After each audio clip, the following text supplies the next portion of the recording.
Hello everyone, class 9th student, हम लोग आज लेके आए हैं बहुत ही शानदार सा टॉपिक, ज्योग्राफी का chapter number 1, India size and location. जैसा कि आप जानते हैं कि ज्योग्राफिकल हमारा जो यहाँ पे इंडिया का ये जो सिस्टम है वो इतना यूनिक है कि पूरे वर्ल्ड के पास भी ऐसा कोई सिस्टम नहीं है।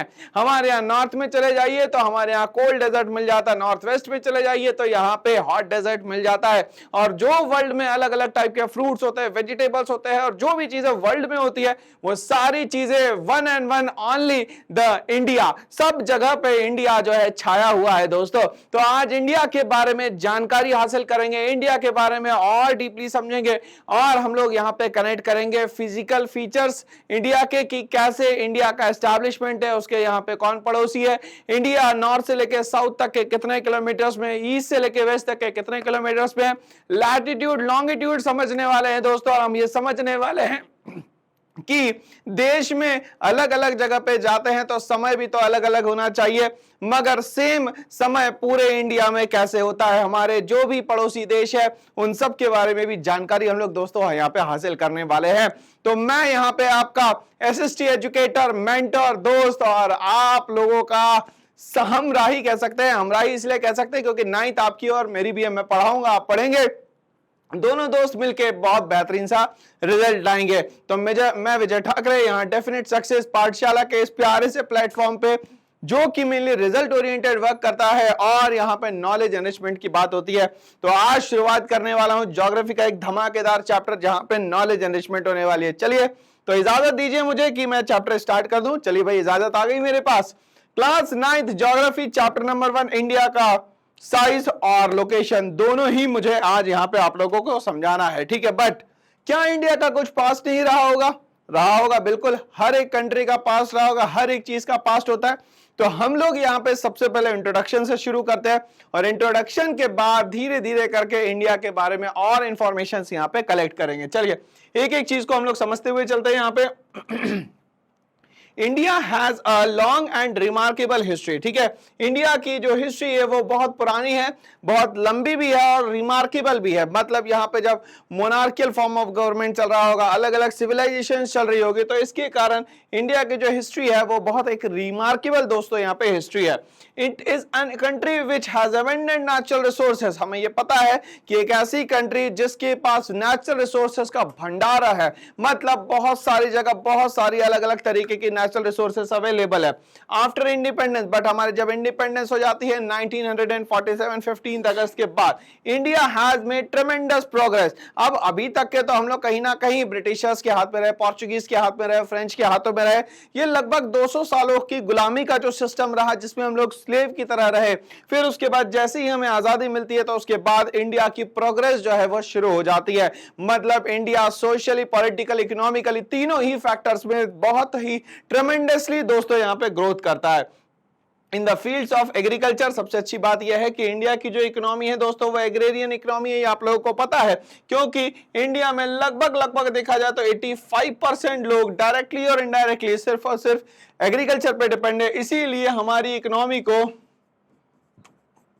एग्रो बेस्ड इकोनॉमी कहा जाता है या इसको हम लोग एग्रेरियन इकोनॉमी भी कहते हैं, क्योंकि इसकी डिपेंडेंसी जो है वो 85% तक है। मतलब यहाँ पे जो तीनों सेक्टर होते हैं, प्राइमरी सेक्टर, सेकेंडरी सेक्टर और टर्शरी सेक्टर, जिसमें प्राइमरी सेक्टर का लगभग कंट्रीब्यूशन एक समय पे यहाँ पे 85% तक के हुआ करता था। इसीलिए कहा गया कि फील्ड ऑफ एग्रीकल्चर में हम लोगों ने ट्रेमेंडसली दोस्तों यहाँ पे ग्रोथ करी। एंड टेक्नोलॉजी एक ऐसा सिस्टम जहां पे आपका समय जो है सबसे ज्यादा सेव हो सकता है, उसको दोस्तों हम लोग कहते हैं यहाँ पे टेक्नोलॉजी। आगे बढ़ते हैं। India is one of the oldest civilisation, और इंडिया की सिविलाइजेशन को देखा जाएगा तो ये सबसे ओल्डेस्ट सिविलाइजेशन निकल के आएगी। क्यों? क्योंकि 10,000 BCE में हमारे यहाँ मध्य प्रदेश की, यहाँ पे हम लोग बात करें रायसेन जिले में जो भीमबेटका है वो 10,000 साल पुराने यहाँ पे पिक्चर्स दिखाती है। तो यहाँ पे ये समझ में आ गया कि 10,000 ईयर्स बैक भी हमारे यहाँ लोग रहा करते थे, क्योंकि वहां से हम लोगों को क्या मिल रहा है, सबूत मिल रहे हैं, कहीं ना कहीं चीजें हम लोगों से कनेक्ट होती चले जा रही है, ठीक है। आदमगढ़ की गुफाएं जो होशंगाबाद के पास में, वहां से भी हम लोग को यहाँ पे बहुत सारी चीजें मिल रही है कॉन्क्रीट लेवल पे, जिससे ये समझ में आता है कि हमारी सिविलाइजेशन जो है वो ओल्डेस्ट सिविलाइजेशन रही, ठीक है भाई। चलिए after independence from British rule, जैसे ही ब्रिटिश रूल इंडिया में लगभग लगभग खत्म हो जाता है 1947 में, it achieved multifaceted socio economic progress. जैसे ही ब्रिटिश रूल कंप्लीट होता है तो हम लोग यहाँ पे फ्री हो जाते हैं, फ्रीडम मिल जाती है, तो हम लोगों का जो ग्रोथ करने का सिस्टम था वो मल्टीफेसेटेड था, मतलब एक डायरेक्शन में नहीं किया, हम लोगों ने सोशली भी ग्रोथ किया और इकोनॉमिकली भी कंटिन्यूअसली हम लोग यहाँ पे प्रोग्रेस करते चले गए। Also made a remarkable progress in the field of agriculture, और एग्रीकल्चर के साथ साथ हम लोग और भी फील्ड में बेहतरीन करते चले गए। जैसे एग्रीकल्चर मतलब प्राइमरी सेक्टर का पार्ट हो गया, इंडस्ट्री मतलब सेकेंडरी सेक्टर का पार्ट हो गया, टेक्नोलॉजी सेव करता था हमारी टाइम, और कुल मिला के हमारा इससे हुआ इकोनॉमिक डेवलपमेंट। किसी भी कंट्री का बेस पिलर हमेशा इस सिस्टम पे काम करता है कि हमारी इकोनॉमिक सिस्टम जो है वो सबसे ज्यादा स्ट्रांग होना चाहिए। बिना पैसे के आप सोच ही नहीं सकते दोस्तों जीवन क्या होगा, क्योंकि आज पानी की बोतल भी लेनी है तो पैसा चाहिए, खाना खाना है तो पैसा चाहिए, रहना है तो पैसा चाहिए, मतलब हर चीज के लिए हमारा इकोनॉमिक डेवलपमेंट होना बहुत जरूरी है। तो ये सारी हम लोगों ने जो बात करी इस चैप्टर के इंट्रोडक्शन की करी कि इंडिया क्या था, कैसे हम लोग यहां तक के पहुंचे, और आज हम लोग जो इंडिया देख रहे हैं वो वैसा नहीं है जैसे पहले हुआ करता था। पहले रोड नहीं हुआ करती थी, बैलगाड़ियां चला करती थी, ठीक है, पवन चक्कियां चला करती थी, मतलब सारी चीजें जो है वो मैनुअल हुआ करती थी। मगर आज हम लोग देख रहे हैं लगभग 70 to 80% जितनी मैकेनाइज्ड सिस्टम है वो सब हम लोग देख पा रहे हैं, क्योंकि हर चीज अब मशीनरी से हो रही है। जैसे कि हम लोग यहाँ पे अपनी डिमांड बढ़ा रहे हैं वैसे ही यहाँ पे सप्लाई भी होती चले जा रही है। ऐसा नहीं कह सकते कि हमारी जो डिमांड है वो अब यहाँ पे फुलफिल नहीं हो रही है, बिल्कुल यहाँ पे बहुत सारी चीजों में आपकी डिमांड जो है वो 100% दोस्तों फुलफिल हो रही है। ठीक है भाई, चलिए तो कहानी यहां तक के समझ में आई, इंट्रोडक्शन ऑफ द चैप्टर से हम लोग आगे बढ़ेंगे अब यहाँ पे। तो सबसे पहले हम लोग अगर इंडिया के साइज और लोकेशन में बात करें तो इंडिया को हम लोग वर्ल्ड में देखने की कोशिश करते हैं दोस्तों। ठीक है भाई, चलिए तो इंडिया को वर्ल्ड में देखने का तरीका हम लोग यहाँ पे सबसे पहले तो समझ ले कि कैसे हम लोगों को देखना है भाई। ठीक है, एग्जाम में यहीं पे दिक्कत आती है दोस्तों। ठीक है, चलिए तो हम लोग एक काम करते हैं, हम लोग अपने डायरेक्शंस पहले सेट कर लेते हैं ना। नॉर्थ हो गया, साउथ हो गया, ये दोस्तों ईस्ट हो गया, और ये हमारा वेस्ट हो गया। ठीक है भाई, चलिए अब इसके अलावा हमारे पास और कौन कौन से डायरेक्शन है सर, तो ये हो गया नॉर्थ ईस्ट, ये हो गया हमारा साउथ ईस्ट, ये हो गया हमारा सर नॉर्थ वेस्ट, ये हो गया हमारा सर साउथ वेस्ट। ठीक है भाई, चलिए तो हमारे पास 8 अलग अलग तरीके से दोस्तों डायरेक्शन है। ठीक है भाई, चलिए अब हम लोग यहाँ समझने की कोशिश करते हैं कि वर्ल्ड में अगर इंडिया को देखा जाए तो वो कहाँ पे है। ठीक है, तो वर्ल्ड में अगर इंडिया को देखना है तो हमें क्या करना पड़ेगा, इसको भी 20 से डिवाइड करना पड़ेगा दोस्तों। ये एक इमेजिनरी लाइन है, देखिए 0 डिग्री है यहाँ पे। चलिए भाई, ठीक है, तो 0 डिग्री से कहां तक के जा रहे हैं सर, ये बढ़ते चले जा रहे हैं। ठीक है, ये भी यहाँ पे 0 डिग्री से ये बढ़ते चले जा रहे हैं। ठीक है भाई, चलिए मतलब 180 डिग्री तक के चले जाएगा या कोई बात नहीं। चलिए फिर क्या करा हम लोगों ने, इस पूरे मैप को बीच में से ब्रेक कर दिया। ठीक है भाई, चलिए अब ये जो लाइन है इसको हम लोग कहते हैं दोस्तों यहाँ पे इक्वेटर। इक्वेटर एक इमेजिनरी लाइन है जो अर्थ को 2 इक्वल पार्ट्स में डिवाइड करता है। ठीक है भाई, जिसमें ये जो नॉर्थ पार्ट है इसको हम लोग कहते हैं नदर्न हेमिस्फीयर, और ये जो साउथ पार्ट है उसको हम लोग कहते हैं यहाँ पे दोस्तों सदर्न हेमिस्फीयर। ठीक है भाई, चलिए अच्छी बात है।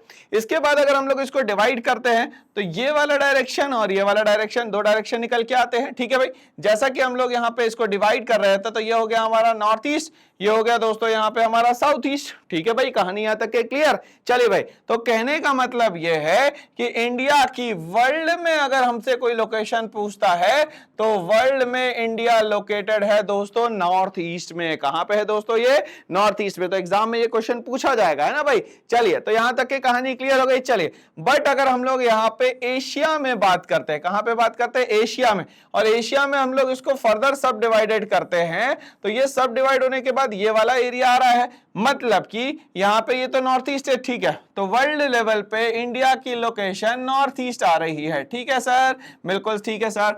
बट यहाँ पे जैसे ही हम लोग आते हैं एशिया में, तो एशिया में इंडिया की जो लोकेशन है दोस्तों वो है साउथ ईस्ट। आई रिपीट, क्या है भाई, तो एशिया में इंडिया की लोकेशन साउथ ईस्ट है, वर्ल्ड में जो लोकेशन है वो नॉर्थ ईस्ट। और ये हमारा एक कॉन्सेप्ट बिल्कुल यहां पे सही हो गया है, क्लियर हो गया है। ठीक है भाई, चलिए तो हम लोग आगे बढ़ते हैं दोस्तों। तो अब यहाँ पे ये जो इमेजिनरी लाइंस है इसको हम लोगों ने 2 पार्ट में डिवाइड किया दोस्तों। सबसे पहले हम लोग बात करते हैं यहाँ पे लैटिट्यूड की।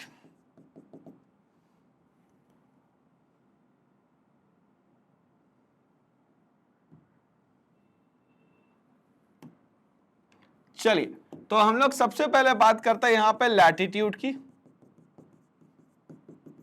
ठीक है, और दूसरी हम लोग बात करेंगे दोस्तों यहां पे लॉन्गिट्यूड की,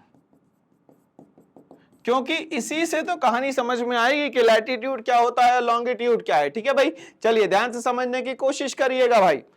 अब यहां पे जो भी लेटी हुई लाइन है, जो भी लेटी हुई लाइन है, ठीक है, मतलब कि जो भी यहां पे हॉरिजॉन्टल लाइन है, ये सारी हॉरिजॉन्टल लाइन जो है वो लैटिट्यूड कहलाएंगी दोस्तों। क्या कहलाएंगी सर? यहाँ पे लैटिट्यूड कहलाएंगे। ठीक है भाई, चलिए, तो जो भी सीधी सीधी लाइनें हैं, ठीक है भाई, जो भी सीधी सीधी लाइनें हैं, एग्जाम में याद रखना है, तो जो भी सीधी सीधी लाइनें हैं, सर ने बताया ये वर्टिकल लाइंस, क्या दोस्तों, ये वर्टिकल लाइन, सीधी सीधी लाइन, ये लॉन्गिट्यूड कहलाती है। क्या कहलाती है दोस्तों? ये लॉन्गिट्यूड कहलाती है।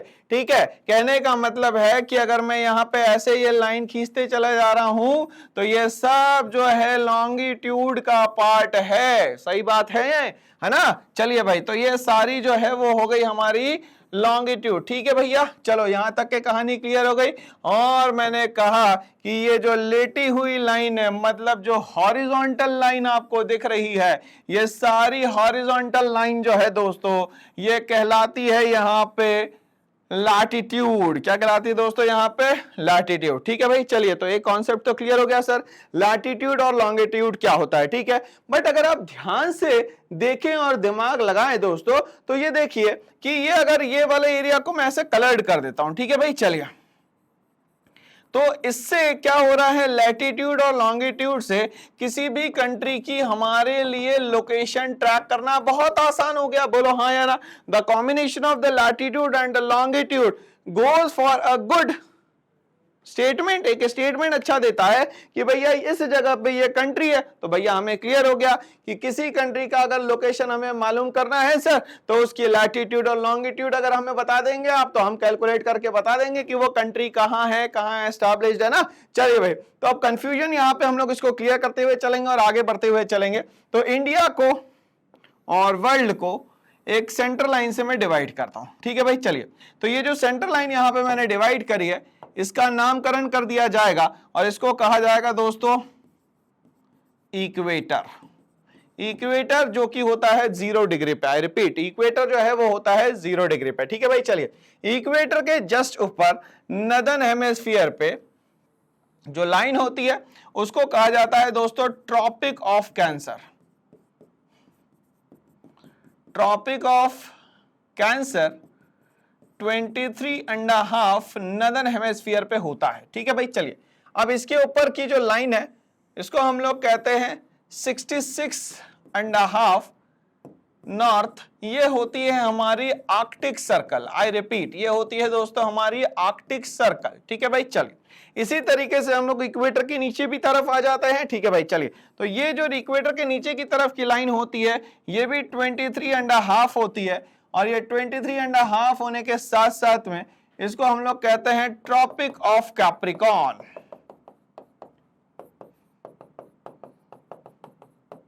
चलिए भाई, तो हमें नॉर्थ हेमिस्फीयर में जो इक्वेटर के जस्ट ऊपर लाइन आती है उसको समझ में आ गया क्या कहना है, तो कहना है सर ट्रॉपिक ऑफ कैंसर। 66.5 पे जो लाइन होगी उसको कहेंगे हम लोग यहाँ पे आर्कटिक सर्कल, और यहाँ पे ये सेंटर पॉइंट जो है ये हो गया हमारा दोस्तों नॉर्थ पोल। आई रिपीट, कौन सा पोल हो गया सर? ये नॉर्थ पोल। ठीक है भाई, चलिए, अब हम लोगों ने एक लाइन खींच दी भाई इक्वेटर के जस्ट नीचे सदर्न हेमिस्फीयर पे, तो इसको हम लोगों ने कहा दोस्तों यहाँ पे ट्रॉपिक ऑफ कैप्रिकॉर्न। इसके बाद हम लोग आ जाते हैं 66.5 पे सदर्न हेमिस्फीयर पे, इसको कहते हैं हम लोग यहाँ पे अंटार्कटिक सर्कल। तो अब दोस्तों मुझे ये बताइए कि आप लोगों के पास इमेजिनरी कितनी लाइंस हो गई सर यहाँ पे? तो सर ये सबसे पहली जो लाइन हो गई वो हो गई आर्कटिक सर्कल, दूसरी हो गई ट्रॉपिक ऑफ कैंसर, तीसरी हो गई यहाँ पे इक्वेटर, चौथी हो गई यहाँ पे ट्रॉपिक ऑफ कैप्रिकॉर्न, और जो लास्ट हो गई हमारी वो हो गई यहाँ पे अंटार्कटिक सर्कल। इस तरीके से हम लोगों ने यहाँ पे पूरे वर्ल्ड को लैटिट्यूड वाइज जो है इमेजिनरी लाइन से डिवाइड कर दिया। ठीक है भाई, चलिए, अब यहां पे कहानी ये कहते हैं कि ये टोटल मिला के कितनी लाइंस होंगी। ठीक है भाई, चलिए, तो मान लेते हैं ये हमारी जो एक लाइन है इसको मैं दे देता हूं नंबर 1। ठीक है भाई, चलिए, अब यहां से बोल रहा है कि ये यहां से अगर कोई चलना शुरू करेगा तो ये लगभग 90 डिग्री तक के चलेगा। कितने डिग्री तक के चलेगा दोस्तों? 90 डिग्री तक के, ठीक है भाई। तो यहाँ पे ये हो गया हमारा 90 डिग्री, नीचे भी ये हो गया 90 डिग्री, ठीक है भाई। चलिए, तो अगर हम लोग ऐसे देखेंगे तो 90 लाइंस यहाँ पे, 90 लाइंस यहाँ पे, मतलब कि एक लाइन के साथ हम लोग 90 और 90 लाइंस दोनों को मिला देते हैं, तो टोटल मिला के हमारे पास कितनी लाइंस हो जाती है सर? 181 लाइंस। तो याद रखना है हम लोगों को यहाँ पे कि जो लैटिट्यूड है उसमें टोटल मिला के 181 लाइंस होती है। नॉर्दर्न हेमिस्फीयर में 90, सदर्न हेमिस्फीयर में 90 और एक जो हो गई इक्वेटर, तो टोटल मिला के हो जाती है दोस्तों यहाँ पे 181 लाइंस। तो सर ये किसकी बात कर रहे हो आप? तो बेटा ये बात चल रही है किसकी? तो बात चल रही है सर यहाँ पे लैटिट्यूड के फीचर्स की, कि लैटिट्यूड क्या होता है। तो 181 लाइंस का कॉम्बिनेशन इक्वेटर को मिला के हो जाता है 181, बाकी 90 90 होता है, ठीक है भाई। चलिए, अगर मान लेते हैं कोई व्यक्ति 0 से 1 डिग्री ट्रेवल करता है, ठीक है भाई, 0 डिग्री से 1 डिग्री अगर वो ट्रेवल करता है तो ये कहलाता है 111 किलोमीटर। ये एग्जाम में क्वेश्चन पूछा जाता है दोस्तों।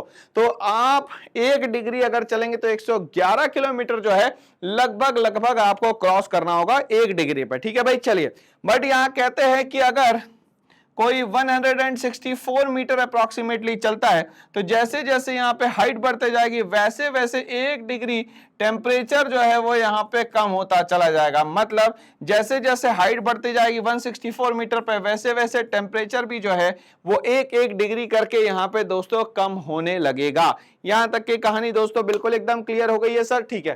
तो स्मार्टली हम लोगों ने लैटिट्यूड को पूरी तरीके से यहाँ पे समझ लिया दोस्तों, ठीक है भाई। चलिए, तो यहाँ पे कहानी तो बहुत सारी समझ में आ रही है सर कि लैटिट्यूड क्या होता है, लॉन्गिट्यूड क्या होता है ना। चलिए, ये तो अच्छी बात रही कि हमारे सामने वर्ल्ड मैप है, तो वर्ल्ड मैप ने हमने इंडिया की लोकेशन को देख लिया, एशिया में इंडिया की लोकेशन को देख लिया, ठीक है भाई। चलिए, अब यहाँ पे कहानी को हम लोग थोड़ा सा आगे बढ़ाते हैं वर्ल्ड मैप से, ठीक है भाई। चलिए, हम लोग आते हैं इंडिया साइज एंड लोकेशन पे। तो यहाँ कहता है if you look at the above map you would find that India lies in the north of the 0 degree latitude. तो यहाँ पे साफ साफ कहता है नॉर्थ में 0 डिग्री लैटिट्यूड के ऊपर इंडिया हमें बहुत अच्छे से दिख रहा है। Such that equator she does entirely lie in the northern hemisphere। तो ये समझ में आ गया कि इंडिया की जो पूरी 100% लोकेशन है दोस्तों वो नॉर्दर्न हेमिस्फीयर में, ठीक है। और डायरेक्शंस के हिसाब से हम लोग बात करें तो वो नॉर्थ ईस्ट में, ठीक है भाई। चलिए, इट्स मेनलैंड एक्सटेंड फ्रॉम, अब यहाँ पे गड़बड़ी ये आ जाती है दोस्तों कि मेनलैंड को हम लोग एक्सटेंड कैसे करें, है ना भाई। चलिए, तो ध्यान से समझने की कोशिश करिएगा, फिर मैं उसको मैप में आपको बताऊंगा कि कैसे हम लोगों को याद करना है, ठीक है भाई। चलिए, तो हम लोगों को याद करने के लिए भाई वर्ल्ड मैप की तरफ ही जाना पड़ेगा, तब तो हम जाके इंडिया की लोकेशन बता देंगे, क्योंकि लैटिट्यूड और लॉन्गिट्यूड तो वर्ल्ड मैप पे बताना पड़ेगा ना दोस्तों, है ना। चलिए भाई, तो यहाँ पे कहानी क्लियर हो गई। तो मैंने आप लोगों से कहा था कि जो इंडिया की लोकेशन है वो कैसी है सर? तो वो लोकेशन है combination of north and east. I repeat, कैसी है दोस्तों? नॉर्थ एंड ईस्ट, ठीक है भाई। चलिए, मतलब कि इसके लैटिट्यूड, ये जो लैटिट्यूड है, ठीक है भाई। चलिए, तो लैटिट्यूड रहेंगे नॉर्थ में, और यहाँ पे जिसका जो क्लोजर होगा वो होगा कहाँ पे दोस्तों? ईस्ट में, ठीक है भाई। चलिए, मतलब इंडिया की लोकेशन जो है वो नॉर्थ ईस्ट है। कैसी है दोस्तों? यहाँ पे नॉर्थ ईस्ट है, ठीक है भाई। चलिए, अब हम लोग आगे की तरफ बढ़ते हैं और इस नॉर्थ ईस्ट लोकेशन को यहाँ पे दोस्तों ट्रैक करते हैं, ठीक है भाई। चलिए, तो ये इंडिया का सबसे लोअर पॉइंट हो गया, ये सबसे अपर पॉइंट हो गया, ये सबसे ईस्टर्न पॉइंट हो गया, और ये भी सबसे ईस्टर्न पॉइंट हो गया, ठीक है भाई। चलिए, तो इसको ध्यान से समझ के हम लोग आगे अब यहाँ पे बढ़ना शुरू करते हैं, ठीक है भाई। चलिए, तो सबसे लोअर पॉइंट जो है वो कहलाता है 8 डिग्री 4 मिनट नॉर्थ से लेके 37 डिग्री 6 मिनट नॉर्थ, ठीक है भाई। चलिए, तो कहानी ये क्लियर हो गई कि नॉर्थ पार्ट जो है वो कहां से स्टार्ट होगा सर? 8 डिग्री 4 मिनट नॉर्थ से स्टार्ट होगा, और कहां पे खत्म होगा सर? 37 डिग्री 6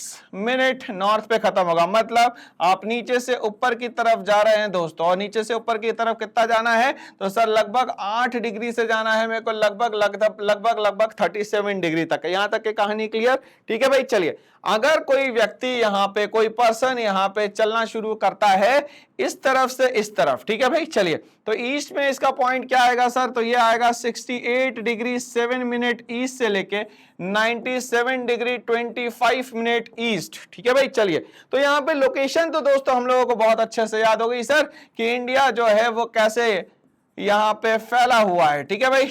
चलिए, तो यहाँ पे कहानी क्लियर हो रही है सभी को, 97 degree 25 minute east.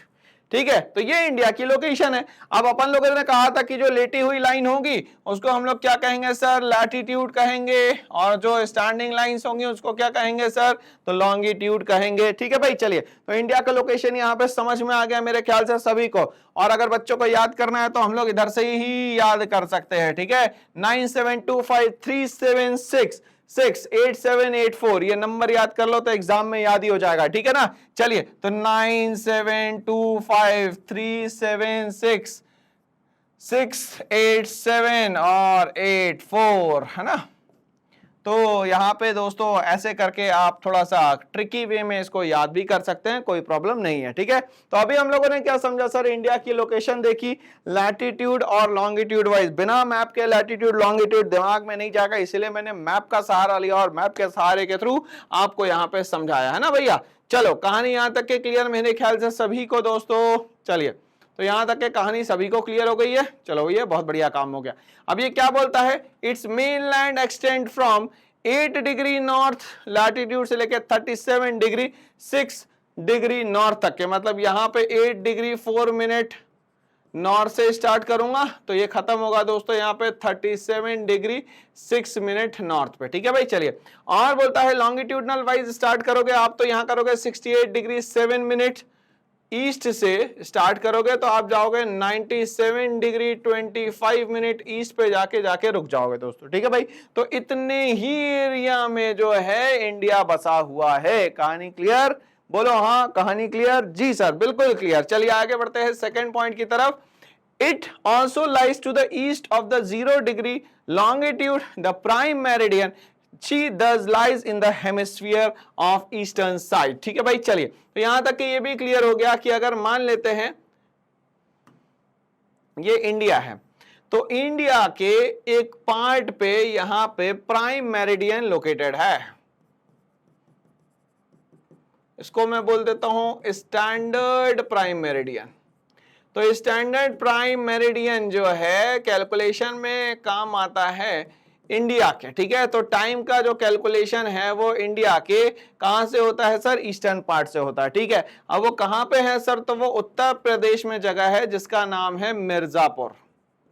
Uttar Pradesh की जो जगह है उसका नाम है मिर्जापुर। ठीक है, कौन सी डिग्री पे लोकेटेड है, तो 82 डिग्री 30 मिनट ईस्ट पे वो लोकेटेड है। एग्जाम में ये याद रखना है। ठीक है, मतलब पूरे इंडिया का टाइम चलेगा कैसे, तो यूपी के मिर्जापुर में जो समय हो रहा होगा दोस्तों उस हिसाब से यहाँ पूरा कैलकुलेशन सेट है। ठीक है भाई, चलिए तो इंडिया का टाइम जो है वो कैलकुलेट होता है दोस्तों यहाँ पे यूपी के मिर्जापुर से, जिसको बोलते हैं स्टैंडर्ड प्राइम मेरिडियन। ठीक है भाई, चलिए India is divided into almost 2 equal parts by the tropic of cancer. ठीक है भाई, चलो ये अच्छी एक बात बताई इनने कि इंडिया जो है वो ट्रॉपिक ऑफ कैंसर से यहाँ पे 2 इक्वल पार्ट्स में डिवाइडेड है। ठीक है भैया, चलिए तो ये हमारा ट्रॉपिक ऑफ कैंसर बता दिया सर आपने, ये तो बहुत अच्छा बता दिया आपने।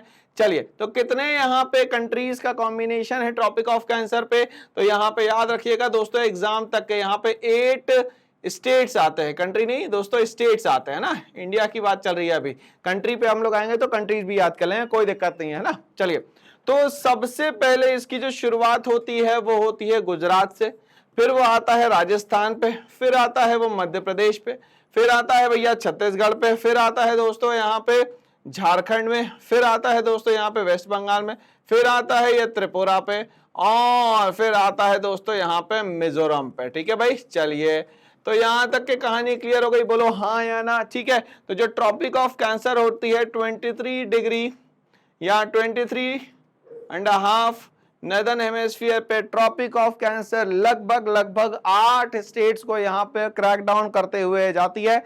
भोपाल के पास में एक जगह है सांची, वहां पे भी ये कनेक्ट करते हुए जाती है मध्य प्रदेश में। ठीक है भाई, चलिए तो याद करके रखना है गुजरात, राजस्थान, मध्य प्रदेश, छत्तीसगढ़, झारखंड, वेस्ट बंगाल, त्रिपुरा और यहाँ पे आखिरी में आ जाता है मिजोरम। ठीक है भाई, चलिए तो एग्जाम में दोस्तों ये याद करना है, एग्जाम में ये पूछा जाता है। ठीक है भाई, चलिए जैसे गुजरात हो गया, राजस्थान हो गया, मध्य प्रदेश हो गया, छत्तीसगढ़ हो गया, झारखंड हो गया, वेस्ट बंगाल हो गया, त्रिपुरा हो गया, मिजोरम हो गया, तो टोटल मिला के 8 स्टेट्स है जो ट्रॉपिक ऑफ कैंसर जहां से गुजरती है। इमेजिनरी लाइनें जो इंडिया को टू इक्वल पार्ट्स में दोस्तों यहाँ डिवाइड भी करती है। एग्जाम में इतनी बात को याद रखना है, ठीक है भाई। चलिए, तो यहां तक के कहानी क्लियर हो गई सर हमें कि लैटिट्यूड लॉन्गिट्यूड समझ में आ गया, और साथ में ये भी समझ में आ गया कि ट्रॉपिक ऑफ कैंसर जो है इंडिया के कितने स्टेट्स को यहाँ पे ब्रेक करते हुए जाती है, टच करते हुए जाते हैं, ठीक है भाई। चलिए, India is a part of Asian continent. हमें यह भी पता है कि इंडिया जो है वो एशिया कॉन्टिनेंट का एक छोटा सा पार्ट है जो कि साउथ ईस्ट लोकेटेड है। आई रिपीट, कहां पे लोकेटेड है दोस्तों?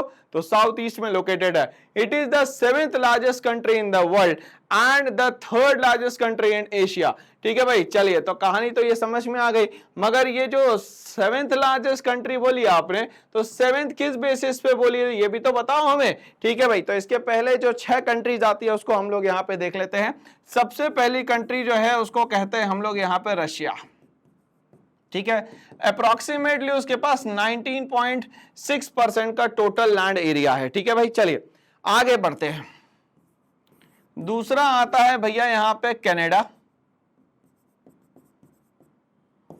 तीसरा यूएसए, चौथा चाइना, फिर आता है दोस्तों ब्राजील, फिर आता है दोस्तों यहां पे Australia, last but not the least हमारा इंडिया। अब इंडिया के पास कितना एरिया है? तो 3.28 मिलियन स्क्वायर किलोमीटर, ठीक है दोस्तों।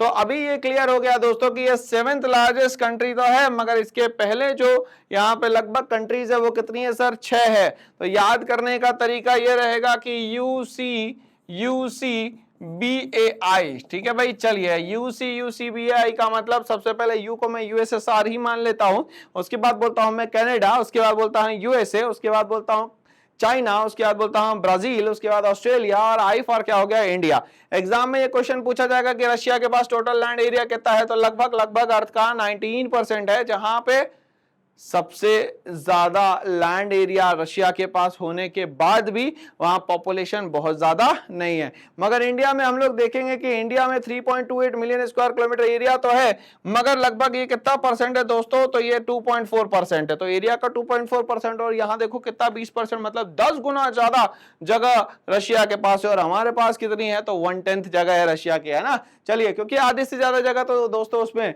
साइबेरिया डेजर्ट में चले जाते। तो एग्जाम में याद रखिएगा भैया 7th लार्जेस्ट कंट्री है, इसके पहले जो 6 कंट्रीज है वो मैंने आपको अभी याद करवा दी, ठीक है भाई। चलिए, तो यहां तक कहानी क्लियर है। उसके बाद ये बोलता है India has 2 main groups of islands. India के पास यहाँ पे दो ग्रुप है आइलैंड्स के, है ना। कितने ग्रुप है भैया? 2 ग्रुप है, ठीक है भाई। चलिए, तो एग्जाम में याद करना है कि कौन कहां पे आएगा, तो हम लोग यहाँ पे याद करते हैं LAN से, ठीक है। एल का मतलब यहाँ पे होता है दोस्तों लक्षद्वीप,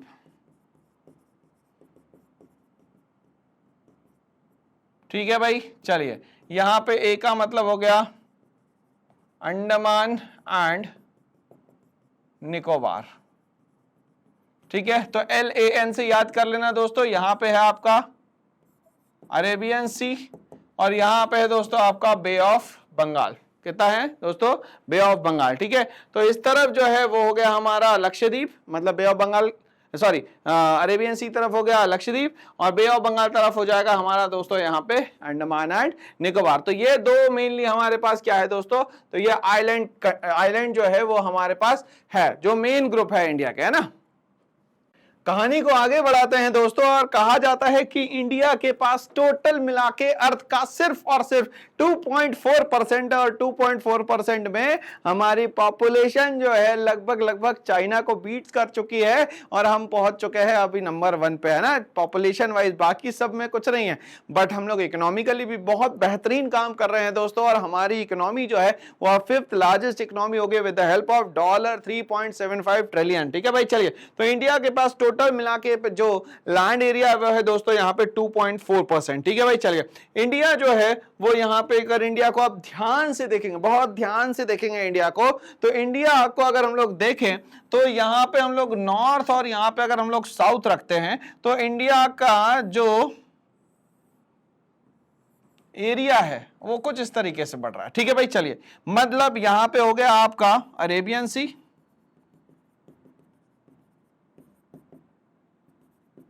यहां पे हो गया दोस्तों बे ऑफ बंगाल, और यहां पे हो गया दोस्तों इंडियन ओशियन। तो तीन तरफ से पानी से घिरा होने के कारण इसको कहा जाता है दोस्तों पेनिनसुलर। क्या कहा जाता है भैया? पेनिनसुलर। ठीक है भाई।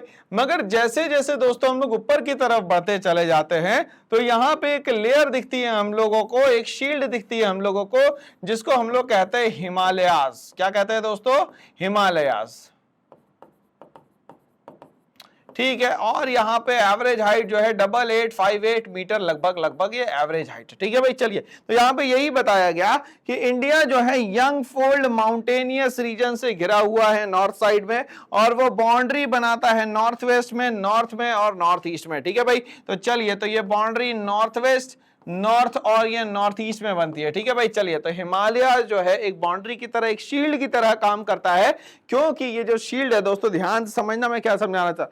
ये जो शील्ड है ये हमारे सेंट्रल एशिया से आने वाली ठंडी हवाओं को रोक देती है, नहीं तो लगभग सेंट्रल एरिया जो है या उसके आगे भी कुछ जो हमारे पास स्टेट्स है वहां भी बर्फबारी होना शुरू हो जाए, वहां भी स्नोफॉल होना शुरू हो जाए। ठीक है भाई। चलिए, तो कहानी यहां तक के क्लियर हो गई कि जो हिमालयन माउंटेन्स है वो सर यहाँ पे शील्ड की तरह काम करते हैं। ठीक है भाई। चलिए, और सेंट्रल एशिया से जो आने वाली हवा है उससे भी हम लोग बहुत ज्यादा बच जाते हैं। ठीक है भाई। चलिए, एक कॉन्सेप्ट को समझने की कोशिश करना, यहाँ पे प्रेशर्स को हम लोग यहाँ पे समझते हैं दोस्तों, और प्रेशर को बढ़ते समझते हुए ही हम लोग यहाँ पे आगे बढ़ेंगे। ठीक है भाई। चलिए, तो ध्यान से समझने की कोशिश करते हैं। ये हो गए भाई साहब हमारे सन।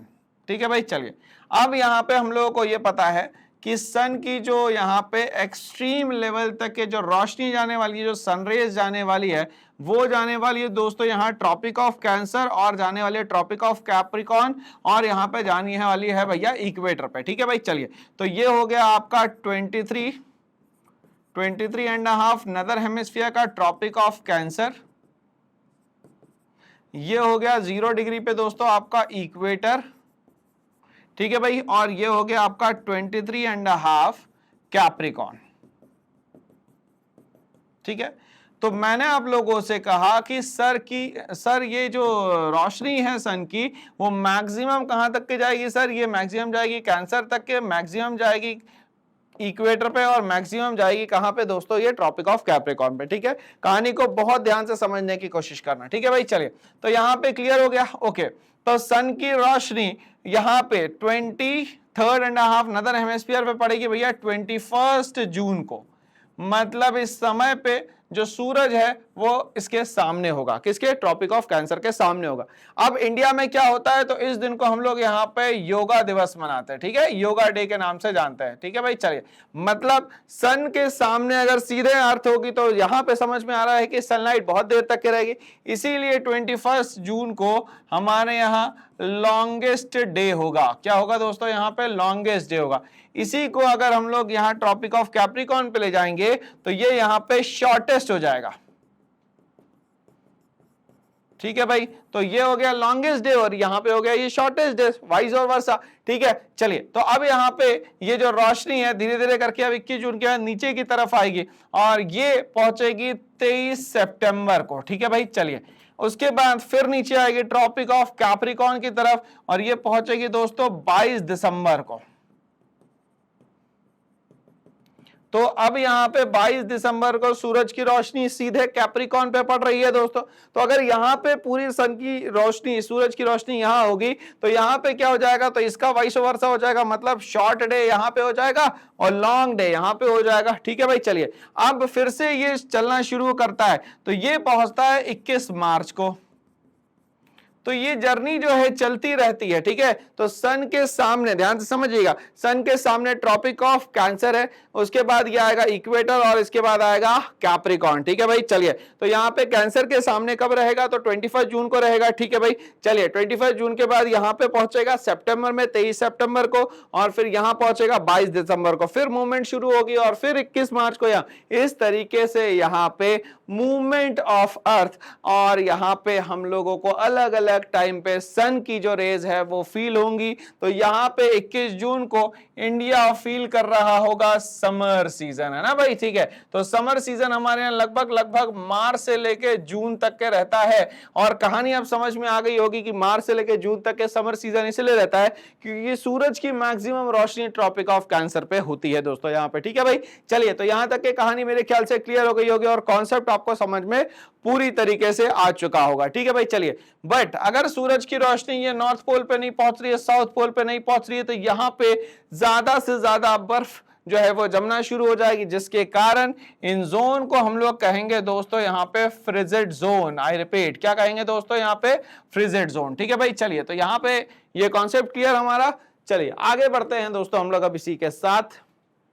चलिए, India is peninsula which tapers to south, dividing the Indian Ocean into Arabian Sea and the Bay of Bengal.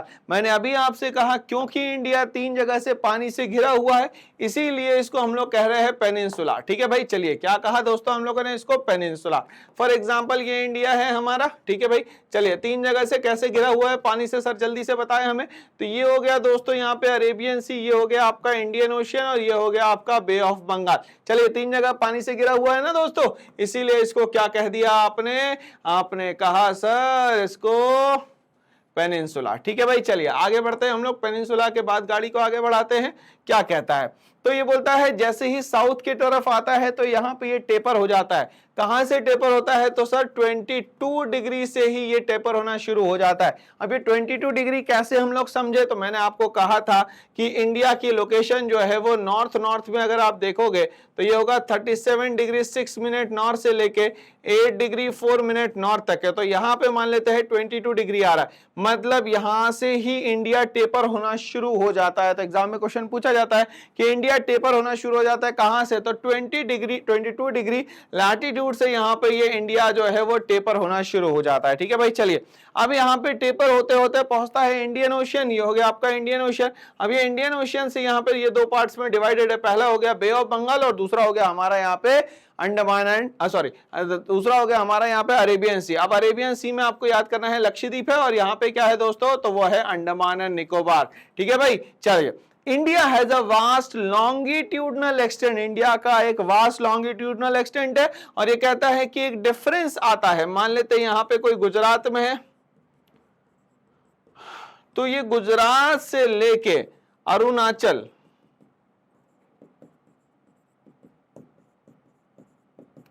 तो ये गुजरात से लेके जो अरुणाचल प्रदेश है यहाँ पे कहते हैं कि एक डिफरेंस आता है 2 आवर्स का, ठीक है। तो यहाँ पे गुजरात से लेके अरुणाचल प्रदेश का जो डिफरेंस आएगा, सूरज की रोशनी पहुंचने में जो समय लगेगा वो लगभग लगेगा 2 आवर्स। कितना लगेगा दोस्तों? यहाँ पे 2 आवर्स, ठीक है भाई। चलिए, मगर सर हम लोगों को कुछ चीजें तो पता ही नहीं है। चलो मैं सारी चीजें बता देता हूं दोस्तों आपको, कोई बात नहीं, ध्यान से समझिएगा। मान लेते हैं ये सूरज है, ठीक है भाई। चलिए,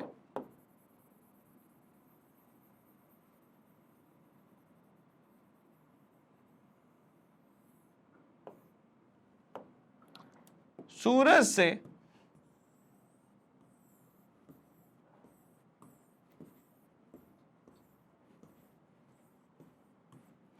ठीक है भाई, तो सूरज से जो रोशनी आती है अर्थ पे, उसको हम लोग कहते हैं दोस्तों यहाँ पे सनरेज। क्या कहते हैं दोस्तों? सनरेज। तो इन सनरेज को अर्थ तक के आने पे लगते हैं लगभग 500 सेकेंड्स, या मैं कहता हूं इसको 8 मिनट्स, ठीक है भाई। चलिए, ये सनरेज जो आती है ये यूवी फॉर्म में आती है, तो इसको हम लोग यूवी रेज कहते हैं। आई रिपीट, इसको क्या कहते हैं दोस्तों हम लोग यहाँ पे? यूवी रेज, ठीक है। बट लगभग अगर देखा जाए तो यहाँ पे 51% ही हमारे पास आ पाती है और यहाँ 49% जो है रिफ्लेक्ट बैक होकर चले जाती है। ये रेशियो चेंज भी कर सकते हैं, कोई दिक्कत नहीं है, एक एस्टिमेट बता रहा हूँ, ठीक है। मतलब 50% आती है और 50% नहीं आती है। अगर ये 100% आने लग जाए तो हम लोगों को यहाँ पे जो प्रॉब्लम फेस करनी पड़ेगी वो होगा दोस्तों यहाँ पे स्किन कैंसर, ठीक है। चलिए, अब यहाँ पे इससे बचाने का काम जो लेयर करती है उसका नाम है दोस्तों यहाँ पे ओजोन लेयर।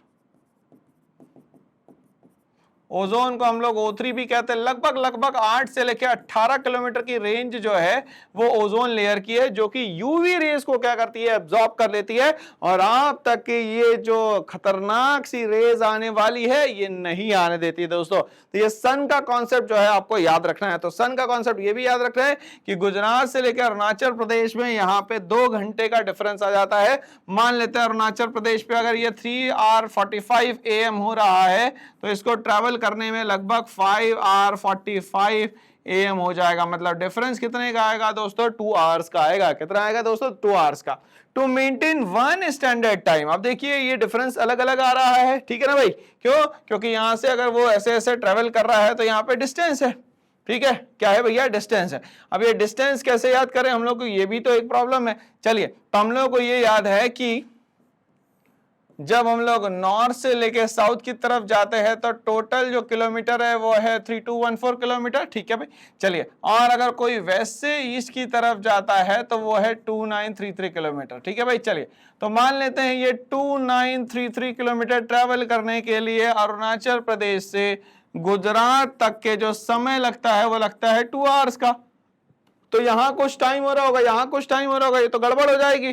तो इस गड़बड़ को सॉल्व करने के लिए हमारे यहाँ स्टैंडर्ड मेरिडियन बनाया गया। आई रिपीट, क्या बनाया गया दोस्तों, स्टैंडर्ड मेरिडियन, जो कि उत्तर प्रदेश में है। और उत्तर प्रदेश की कौन सी जगह पे है सर, तो वो मैं बता देता हूं आपको, मिर्जापुर, ठीक है। कितने डिग्री पे है, तो 82 डिग्री 30 मिनट ईस्ट पे ये लोकेटेड है, ठीक है भाई। तो जो समय मिर्जापुर में 82 डिग्री 30 मिनट ईस्ट पे हो रहा होगा वही पूरे इंडिया में माना जाएगा। क्यों? क्योंकि हमारी क्लॉक तो ऐसे स्टार्ट होती है ना दोस्तों, 0000 से, ठीक है ना भाई। फिर स्टार्ट होता है 1 2 3 4, ऐसे 24 आवर्स की पूरी जो है वो हमारी जो है वो क्लॉक काम करती है, ठीक है भाई। चलिए, तो यहां तक के कहानी जो है मेरे को समझ में आ गई है सर। अब मैं आगे यहाँ पे बढ़ता हूँ, ठीक है भाई। चलिए, अब साइज की अगर बात करते हैं तो टोटल एरिया जो है इंडिया के पास 3.28 मिलियन स्क्वायर किलोमीटर है, जो कि पूरे वर्ल्ड का ज्योग्राफिकल लोकेशन का सिर्फ 2.4% माना जाता है। और वहां देखो रशिया के पास कितना है सर, 19% है। इंडिया जो है 7th लार्जेस्ट कंट्री है। इसके पहले मैंने बताया 6 और कंट्रीज है, मैंने याद करवाया था यूसी 22 है। यूसी का मतलब है यूएसएसआर, फिर उसके बाद आ जाता है यहाँ पे कनाडा, फिर आता है यूएसए, फिर आता है चाइना, उसके बाद ब्राजील, ऑस्ट्रेलिया, और आफ्टर दैट इंडिया, ठीक है। 7th लार्जेस्ट कंट्री है वर्ल्ड में India. It has land boundary of 15,200 kilometre. India की अगर टोटल लैंड बाउंड्री की बात करें तो वह है लगभग 15,200 किलोमीटर, ठीक है भाई। चलिए, बट यहाँ लैंड बाउंड्री को हम लोग यहाँ पे समझे तो लैंड बाउंड्री मतलब ये इधर का ऊपर वाला एरिया समझ लेते हैं, ठीक है भाई। चलिए, ये हो गया लैंड बाउंड्री। मगर ये नीचे का क्या, तो ये है दोस्तों 7516.6 किलोमीटर, ठीक है भाई। चलिए, तो ये याद रखिएगा। तो 15,200 किलोमीटर तो जो है वो लैंड एरिया का यहाँ पे पूरा का पूरा बाउंड्री बना के दे दिया हम लोगों को। और जो कोस्ट लाइन है वो लगभग 7516 किलोमीटर है, एग्जाम में याद रखिएगा, ठीक है ना भाई। 7516.6 किलोमीटर, ठीक है, जिसमें हम लोग अंडमान एंड निकोबार और यहाँ लक्षद्वीप आइलैंड को भी ले लेते हैं, ठीक है भैया। चलिए, तो हम लोगों ने पूरे ही इंडिया को लगभग लगभग दोस्तों यहाँ कनेक्ट कर दिया। In the north west, north and north east of India young fold mountains, और कंटिन्यूअसली जो है हमारा यंगफोल्ड माउंटेन जिसको हम लोग कहते हैं हिमालय, तो वो बढ़ता चला जा रहा है। कहीं ना कहीं इंडियन ओशियन के जो प्रेशर पड़ रहे होंगे, टेक्टोनिक प्लेट्स में जो चेंजेस आ रहे होंगे, उसके कारण ये अभी भी बढ़ता चला जा रहा है, इसीलिए इसको यंगफोल्ड माउंटेन्स भी कहते हैं, ठीक है भाई। चलिए, south of about 22 degree north latitude. अब यहां पे समझिएगा मेरी बात को बहुत ध्यान से, ठीक है। चलिए, अगर इंडिया को मैं इस तरीके से बनाता हूं, ये नॉर्थ है और ये साउथ है इंडिया का, ओके। तो जैसे ही ये 22 डिग्री पे आएगा नॉर्थ के साउथ पार्ट में, ठीक है भाई, तो यहां यही कहा है south of 22 degree north latitude India narrow and finally extend toward the Indian ocean. ये नैरो हो जाता है और किस तरफ बढ़ने लगता है दोस्तों, इंडियन ओशियन की तरफ बढ़ने लगता है। It also divides into 2 seas, तो ये 2 अलग अलग सीज में डिवाइड हो जाता है। The Arabian Sea on the west and Bay of Bengal in the east. तो अरेबियन सी हो गया दोस्तों यहाँ पे, और बे ऑफ बंगाल हो गया दोस्तों यहाँ पे, और ये हो गया दोस्तों यहाँ पे इंडियन ओशियन, ठीक है भाई। चलिए, the latitudinal and longitudinal extent of the main land is about 30 degree. Latitudinal और लॉन्गिट्यूडनल जो एक्सटेंट है वो लगभग लगभग 30 डिग्री का है। India's east west extend appears to be smaller than the north south extend. ठीक है, अभी मैंने आपको कहा कि नॉर्थ से अगर साउथ जाना है तो जाना पड़ेगा 3214 किलोमीटर, और ईस्ट से वेस्ट जाना है तो जाना पड़ेगा 2933 किलोमीटर। मतलब नॉर्थ से लेके साउथ तक के जो रेंज है वो ज्यादा है, और ईस्ट से लेके वेस्ट तक के जो रेंज है दोस्तों वो बहुत ही कम है। ठीक है भाई, चलिए, तो हम लोगों ने कहा कि इसके मेजर करने के लिए एक जगह जो बनाई जानी चाहिए नापने के लिए, उसको कहा गया मिर्जापुर। तो 82 डिग्री 30 मिनट ईस्ट मिर्जापुर के समय को पूरे इंडिया का समय माना जाता है। The time gap between the Arunachal and present in the east and the Gujarat present in the west is about 2 hours. दोनों का डिफरेंस जो है वो लगभग 2 घंटे रहेगा यहाँ पे।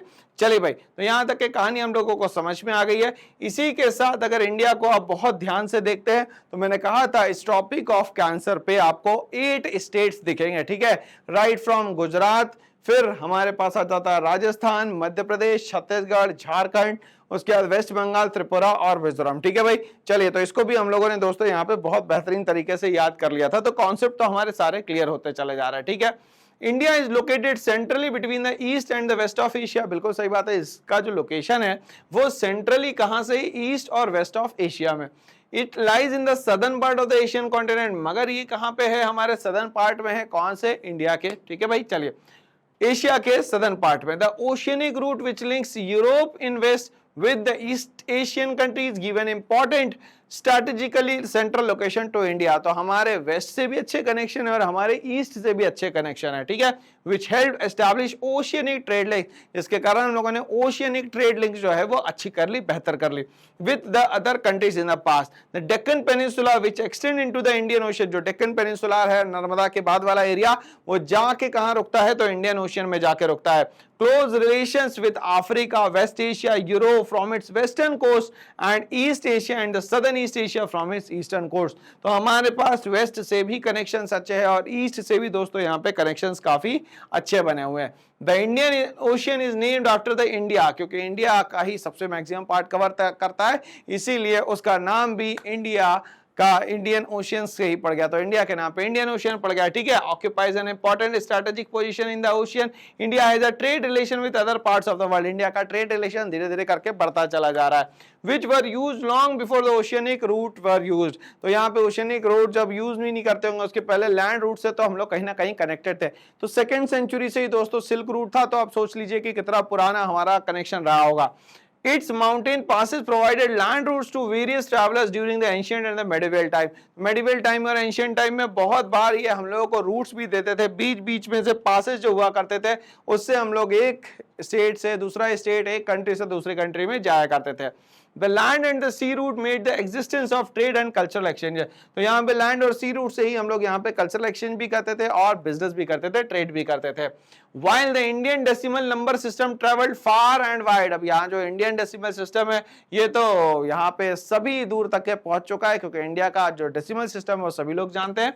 India was influenced by Greek architecture and sculpture. मगर इंडिया वालों ने भी दूसरों से सीखा, जिसमें हम लोग बात करें Greek architecture and the sculpture. आपको ये पता होगा कि ग्रीस को क्रेडल ऑफ यूरोपियन सिविलाइजेशन भी कहा जाता है। मतलब सारी चीजें सीखने को हम लोगों को यूरोप के ग्रीस से मिलती है।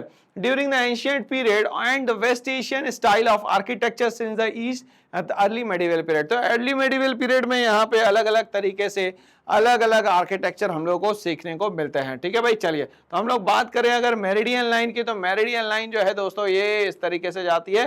कहां से जाती है दोस्तों, तो ये याद रखना है, यूपी के मिर्जापुर से। कहां से जाती है दोस्तों, time along the standard meridian of India 82 degree 30 minute east passing through the Mirzapur in Uttar Pradesh taken as standard meridian। ठीक है भाई, चलिए, तो इंडिया के पास आज 28 स्टेट्स और 8 यूनियन टेरिटरीज है। एरिया वाइज राजस्थान जो है सबसे बड़ा है और गोवा जो है सबसे छोटा यहाँ पे स्टेट है।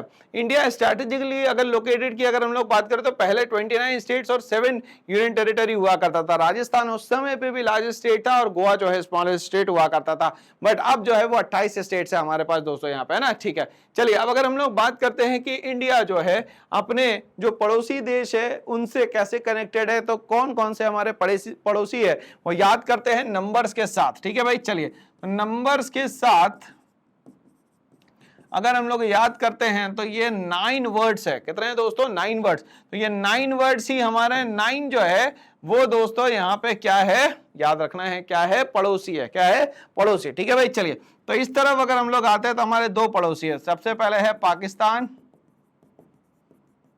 और अफगानिस्तान। ठीक है भाई, चलिए इधर अगर हम लोग आ जाएंगे तो इधर आ जाएगा हमारा चाइना, उसके बाद हम दोस्ती कर लेंगे नेपाल से, और फिर हम लोग बात कर लेंगे यहाँ पे भूटान से। ठीक है भाई, चलिए अब यहाँ पे नीचे आ जाएंगे तो हम लोग दोस्ती कर लेंगे बांग्लादेश से और म्यांमार से। ठीक है भाई, चलिए अब यहाँ पे अगर हम लोग आते हैं तो हमारे पास एक आइलैंड कंट्री है जिसका नाम है दोस्तों श्रीलंका, और यहाँ एक आइलैंड कंट्री जिसका नाम है मालदीव्स। ठीक है भाई, चलिए तो टोटल मिला के कितने हमारे पास कंट्रीज जो है वो हमारी पड़ोसी है, वो है टोटल 9। कितनी है? 9।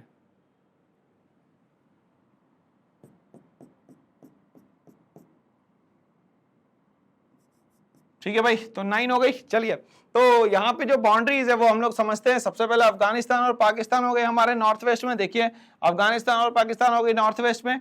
चाइना नेपाल भूटान, देखो ये चाइना नेपाल भूटान हो गई हमारे लगभग नॉर्थ ईस्ट के पार्ट्स में। उसके बाद हम लोग बात करते हैं यहाँ पे म्यांमार और बांग्लादेश हो गया लगभग हमारे ईस्ट में। देखो मैंने यहाँ पे लिखा है दोस्तों, म्यांमार और बांग्लादेश हो गया हमारे ईस्ट में। ठीक है, इसके बाद हम लोग देखते हैं कि आगे बढ़ते हैं तो हमारे पास एक आइलैंड कंट्री आती है जिसका नाम है दोस्तों श्रीलंका। देखिए श्रीलंका दिख रहा है आपको।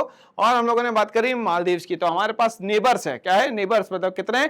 9 नेबर्स है। ठीक है भाई, चलिए While Sri Lanka is separated by Indian by a narrow channel of sea formed by the Palk Strait, इस पाल्क स्ट्रेट को हम लोग यहाँ पे पम्बन ब्रिज भी कहते हैं, और यहाँ पे इसको राम सेतु भी कहा जाता है दोस्तों। ठीक है भाई, चलिए and the Gulf of Mannar, the island of Maldives are located to the south of the Lakshadweep island। तो लक्षद्वीप से आगे हम लोग जाएंगे तो हम लोगों को मिलेगा यहाँ पे मालदीव्स। तो इस तरीके से हमारे पड़ोसी देशों को भी हम लोगों ने याद कर लिया, और नेबर्स मतलब 9 वर्ड से हम लोगों ने 9 अलग अलग हमारे जो पड़ोसी देश के लोग हैं उनके बारे में यहाँ पे इंफॉर्मेशन कलेक्ट करें। ठीक है, ये हमारा पॉलिटिकल मैप है। एग्जाम में कभी कभी हमें समझ में नहीं आता दोस्तों कि कौन सी स्टेट्स कहाँ पे है। ठीक है, तो राइट यहां से हम लोग शुरू करते हैं जम्मू एंड कश्मीर, उसके बाद हिमाचल, उसके बाद पंजाब, चंडीगढ़, उत्तराखंड, हरियाणा, दिल्ली, राजस्थान, गुजरात, उत्तर प्रदेश, मध्य प्रदेश, बिहार, झारखंड, वेस्ट बंगाल। ठीक है भाई, चलिए फिर इधर नॉर्थ ईस्ट में चले जाएंगे तो हम लोग स्टार्ट करते हैं सिक्किम से। ठीक है भाई, सिक्किम के बाद आता है आसाम। ठीक है, आसाम सभी स्टेट से जुड़ा हुआ है। ठीक है, अरुणाचल प्रदेश, नागालैंड, मणिपुर, मिजोरम, मेघालय। इधर हम लोग आते हैं तो महाराष्ट्र, छत्तीसगढ़, उड़ीसा। उसके बाद आता है गोवा, तेलंगाना, आंध्र प्रदेश, कर्नाटका, पौंडीचेरी, केरला, और यहाँ पे हो गया हमारा तमिलनाडु। ठीक है, लक्षद्वीप इस तरफ पड़ेगा और अंडमान निकोबार इस तरफ पड़ेगा। ये बात याद रखनी है। इसको पहले लक्काद्वीप आइलैंड भी कहा जाता था दोस्तों। इस तरीके तो हमारा पूरा जो सिस्टम है दोस्तों पॉलिटिकल मैप का, वो हमें याद करना होता है। मैप हमें रोज रोज बार बार देखना होता है क्योंकि हमें इसमें क्वेश्चन भी आने वाला है। ठीक है भाई, चलिए तो ये हमारे जो नेबरिंग कंट्रीज है उसकी हम लोगों ने बात करी थी। जैसे अफगानिस्तान हो गया, पाकिस्तान। देखिए अफगानिस्तान ऊपर से जुड़ रहा है, पाकिस्तान नीचे से जुड़ रहा है। इधर से चाइना, नेपाल और भूटान जुड़ रहा है, बांग्लादेश जुड़ रहा है, ये म्यांमार जुड़ रहा है, इधर श्रीलंका, और यहाँ थोड़े से नीचे जो है दोस्तों यहाँ पे मालदीव्स है। तो इस चक्कर में हम लोगों को पूरा इंडिया साइज एंड लोकेशन जो है वो दोस्तों यहाँ पे क्लियर हो जाता है। इस तरीके से हमारा जो पहला चैप्टर है ज्योग्राफी का वो यहाँ समाप्त होता है। होप सो आपके बेसिक कॉन्सेप्ट जो है दोस्तों यहाँ पे क्लियर हो गए होंगे। ठीक है भाई, चलिए तो इस बार डेफिनेट सक्सेस पाठशाला फिर से एक नए फीचर के साथ आ रहा है, डीएससी ऑनलाइन फोकस प्लस। ठीक है, definite success classes online focus plus, ये यहाँ पे प्रिपरेशन करवाएंगे जिसमें कि नीट के लिए स्पेशली डिजाइन किया गया। क्लास 11 और क्लास 12th के स्टूडेंट के लिए, प्रीमियम स्टूडेंट के लिए ये कराया गया। एवरेज बच्चा भी यहाँ बेहतरीन बेहतरीन बेहतरीन मार्क्स लाता है। ठीक है भाई, तो ये कुछ सेलिएंट फीचर्स है यहाँ पे डीएससी फोकस प्लस के, और यहाँ पे ये पूरा आपको डिस्क्रिप्शन दिया गया है दोस्तों। तो ज्वाइन करिए जल्द से जल्द ताकि आप भी फ्यूचर डॉक्टर्स बन सके। और यहाँ पे सोशल का जो चैप्टर हम लोगों ने पढ़ा, इंडिया के बारे में सारी जानकारी आपको हासिल हो सके। Thanks for watching and all the best.